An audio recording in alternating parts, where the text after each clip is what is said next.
మొన్న డాక్టర్ టెర్రరిస్ట్లను పట్టించింది ఒక doctor police అన్న విషయం తెలుసా మీకు? అందులో కూడా మళ్ళా మన తెలుగు ఆయన రాయలసీమ బిడ్డ. ఆయన పేరు సందీప్ చక్రవర్తి.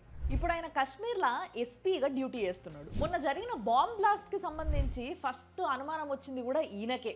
ఎందుకంటే ఈయన శ్రీనగర్లో డ్యూటీ చేస్తుండగా గోడలపైన జైషే మొహమ్మద్వి పోస్టర్లు అంటించున్నాయంట.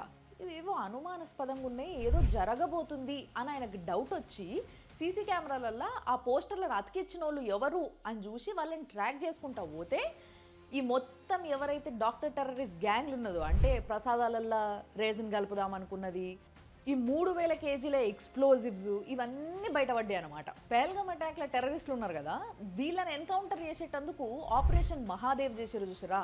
ఆ మహాదేవ్ ఆపరేషన్లో కూడా ఈయనదే కీ రోల్. ఈయన ఇప్పటికే 5 సార్లు పిఎంజీ అవార్డు తీసుకున్నాడు. ఇప్పుడు 6వసారి కూడా ఆ అవార్డుని అందుకోబోతున్నాడు. పిఎంజీ అని అంటే పోలీస్ మెడల్ ఫర్ గ్యాలెంట్రీ అని అర్థం.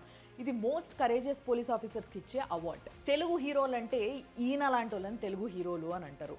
సందీప్ చక్రవర్తిని తెలుగు హీరో అనొచ్చు, ఈయనని ఇన్స్పిరేషన్గా తీసుకోవచ్చు, ఈయనకి పెద్ద పెద్ద కటౌట్లు కట్టొచ్చు, ఈయన పైన పిచ్చి అభిమానం చూపించచ్చు. ఎందుకంటే ఈయన దేశం కోసం పనిచేస్తున్నాడు.